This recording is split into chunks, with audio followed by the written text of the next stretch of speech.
ये वीडियो देखिए, ये वाराणसी की तस्वीर है। अगर सोचिए कि यही तस्वीर अखिलेश यादव की होती और उनकी रैली में 1000 लोग भी नहीं आते, तो मीडिया पूरे देश में प्राइम टाइम में इस पर बहस कर रही होती। ये वाराणसी की तस्वीर है जहां योगी आदित्यनाथ समरसता अभियान चला रहे थे, मतलब बहुजन समाज को बुला रहे थे कि आप बीजेपी के साथ शामिल होइए।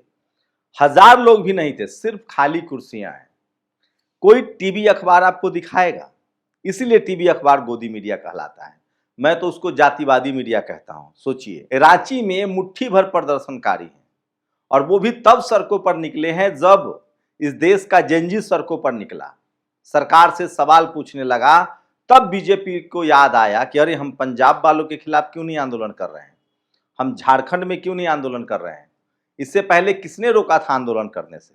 तो ये ना आंदोलन करते हैं ना आंदोलन करने देते हैं। लेकिन सोचिए, इनका आंदोलन जो है टीवी अखबार दिन रात दिखाता है। रांची में मुट्ठी भर लोग हैं, दिन रात उसको दिखाया जा रहा है, लेकिन वहां कोई डंडा नहीं चलेगा। हेमंत सोरेन कह रहे हैं कि जो भी छात्र कह रहे हैं हम उसकी जांच कराएंगे। पंजाब में कोई डंडा नहीं चला और पंजाब के खिलाफ वो दिल्ली में प्रोटेस्ट कर रहे हैं, कोई डंडा नहीं चला, चलना भी नहीं चाहिए। लेकिन सोचिए दिल्ली में छात्रों पर क्या हुआ है। दिल्ली में एक विधायक जो बीजेपी का है, वो छात्रों को अपने ऑफिस में अपने गुर्गों के साथ मिलकर कह रहा है कि हम पुलिस भेजेंगे, क्योंकि 2 छात्राओं ने कहा था कि मंदिर नहीं खुला था और वो प्रोटेस्ट के हिस्सा थे। तो जंतर मंतर पर आपने देखा लाठियां चली, सुप्रीम कोर्ट में सुनवाई हो रही है, पैलेट गन चले हैं और सबसे मजबूत गृह मंत्री, जिनको चाणक्य कहा जाता था, ऑपरेशन लोटस चलाते थे, दूसरे पार्टी के लोग शामिल होने आ जाते थे, सबसे मजबूत प्रधानमंत्री और मजबूत गृह मंत्री संसद में नहीं आ रहे हैं। टीवी अखबार इस पर बहस नहीं कर रहा है। आप कल्पना कीजिए कि किसी और की सरकार होती, आरएसएस और बीजेपी की सरकार नहीं होती और प्रधानमंत्री और गृह मंत्री संसद ही नहीं आते, तो मीडिया क्या करती, खाल खींच लेती। सोचिए, आप कल्पना कीजिए, बस खबरों का अंतर देखिए। समाजवादी पार्टी के नेता चंदा पेटी लेकर, दान पेटी लेकर संसद में रखे हुए हैं और कह रहे हैं कि इसमें चंदा दीजिए, जो अयोध्या में चढ़ावा चोरी हुआ है। अगर मान लीजिए यही काम बीजेपी कर रही होती, अगर यूपी में समाजवादी पार्टी या बीएसपी सुप्रीमो मायावती की सरकार होती और राम मंदिर से चढ़ावा चोरी हो जाता और यही प्रदर्शन बीजेपी कर रही होती, तो टीवी अखबार में प्राइम टाइम में बहस हो रही होती।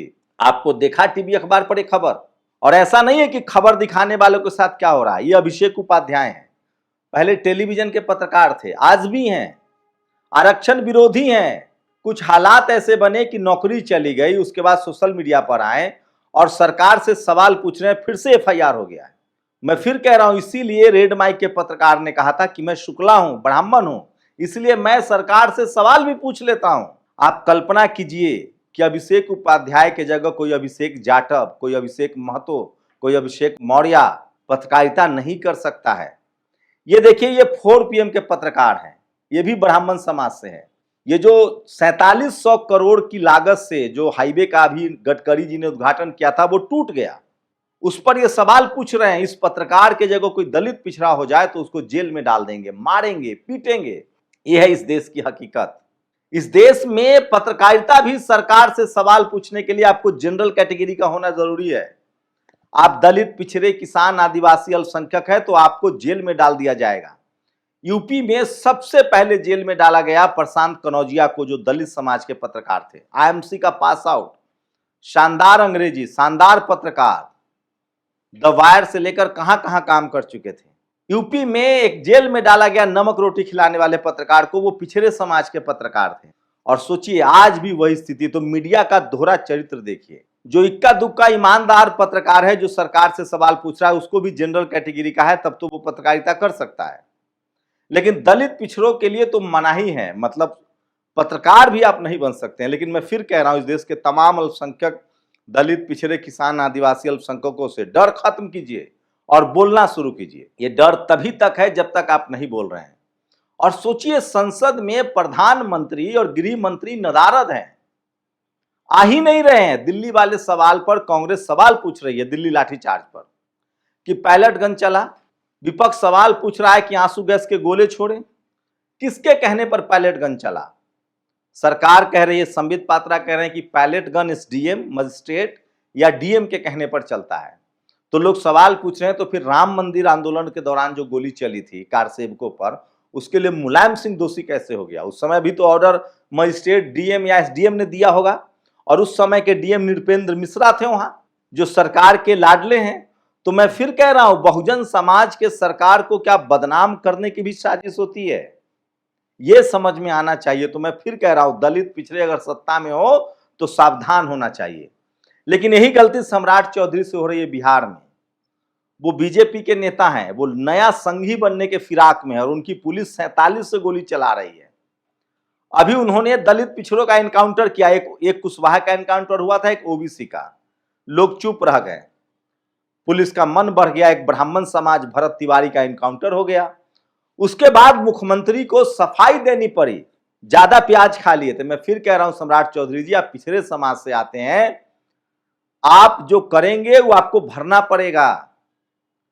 आपको अगर कोई ब्राह्मण समाज के युवक का एनकाउंटर हो जाएगा तो आपसे हाईकोर्ट, सुप्रीम कोर्ट भी सवाल पूछ लेगा। इसलिए कोई गलती मत कीजिए, सरकार चलाइए, संवैधानिक तरीके से सरकार चलाइए।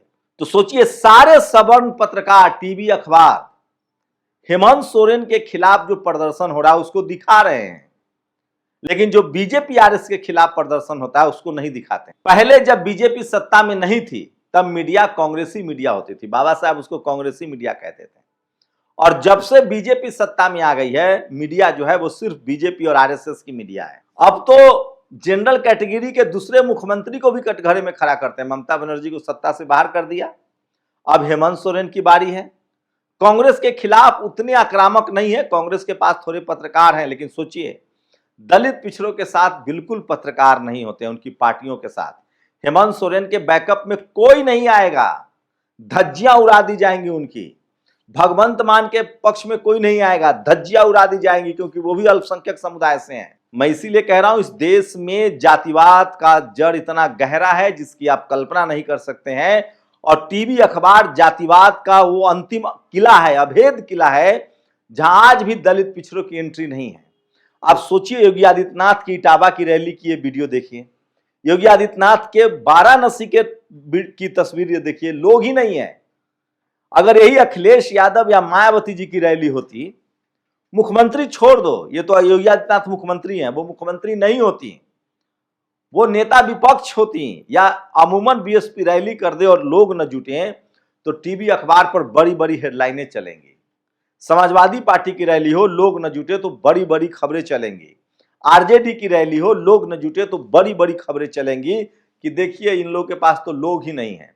लेकिन क्या मजाल है, किसी टीवी चैनल की हैसियत है कि इसका विश्लेषण कर दे कि योगी आदित्यनाथ की रैली में तो जनता ही नहीं है। टीवी, अखबार लगातार आरएसएस और बीजेपी को बचाने में लगा रहता है। इसकी वजह है कि यह सरकार आरएसएस की है।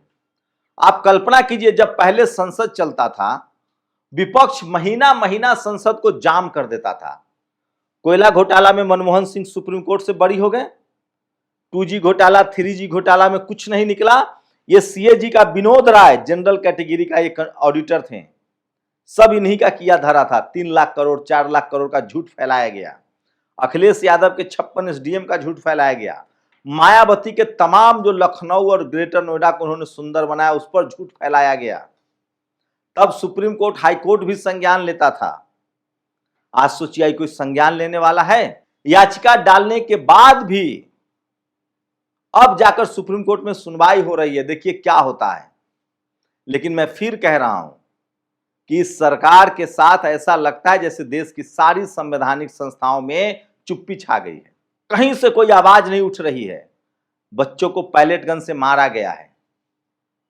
मैं फिर कह रहा हूं, संसद सत्ता पक्ष नहीं ठप कर रहा है, सत्ता पक्ष करवा रहा है ठप, विपक्ष नहीं ठप कर रहा है। विपक्ष तो सवाल पूछ रहा है, कह रहा है कि गृह मंत्री को बुलाइए, प्रधानमंत्री को बुलाइए।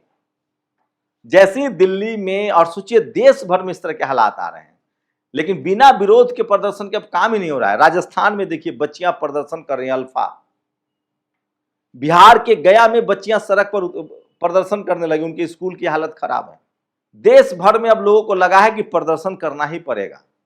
भोपाल में किसान सड़कों पर चले आए थे, कहा जा रहा है कि वो मूंग खरीदने की मांग कर रहे थे कि 100% हमारा मूंग खरीद लो।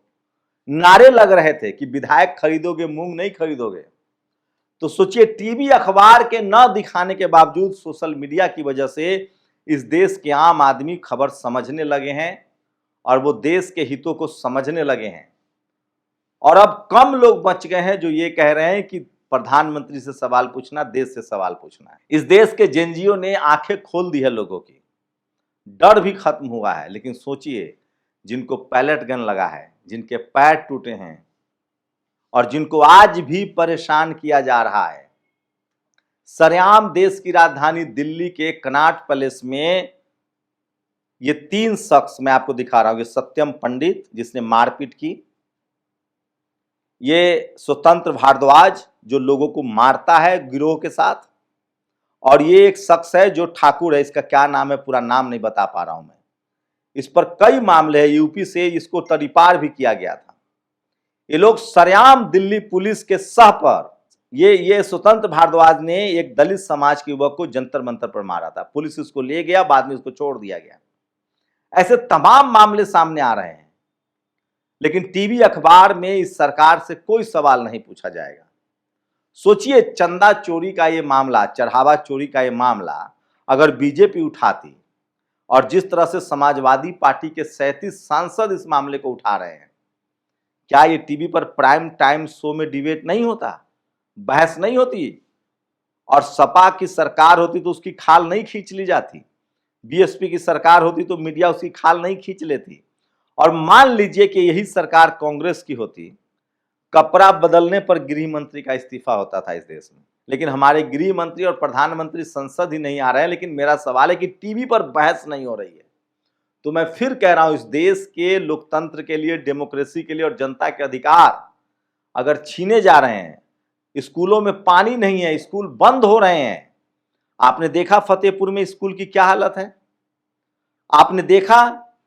ये बताइए, 16 दिन में 16 करोड़ की सड़क जो है टूट गई देहरादून में। खबर कोई प्राइम टाइम शो। 4700 करोड़ का बना एक्सप्रेसवे टूट गया, कोई prime time show. Ganga expressway का सर्विस अप्रोच टूट गया, कोई prime time show. Delhi Mumbai expressway kilometre बर्बाद हो गया, कोई प्राइम टाइम एक्सप्रेस। एथनॉल पर इतना बड़ा बवाल कट गया, कोई प्राइम टाइम शो। मैं इसीलिए कह रहा हूं, इस देश के लोग इसीलिए टीवी अखबार पर से उनका भरोसा उठ रहा है, क्योंकि पत्रकार आरएसएस और बीजेपी के साथ हैं।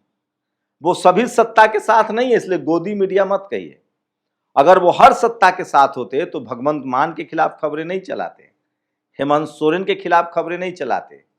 ये मीडिया गोदी मीडिया नहीं है, जातिवादी मीडिया है। ये मीडिया फिर से ईमानदार हो जाएगी और क्रूएल भी हो जाएगी, हिंसक हो जाएगी, अगर बीजेपी की सत्ता चली जाए। देखते रहिएगा और अपनी राय जरूर दीजिए। शुक्रिया। नेशनल दस्तक की आपसे गुजारिश है कि अगर इसको बचाना चाहते हैं तो नेशनल दस्तक को सब्सक्राइब करने के लिए रेड कलर के सब्सक्राइब बटन को दबाएं, फिर बेल आइकन की घंटी दबाएं। नेशनल दस्तक को बचाने के लिए बहुत जरूरी है कि हर खबर को शेयर करें, लाइक करें, कमेंट जरूर करें।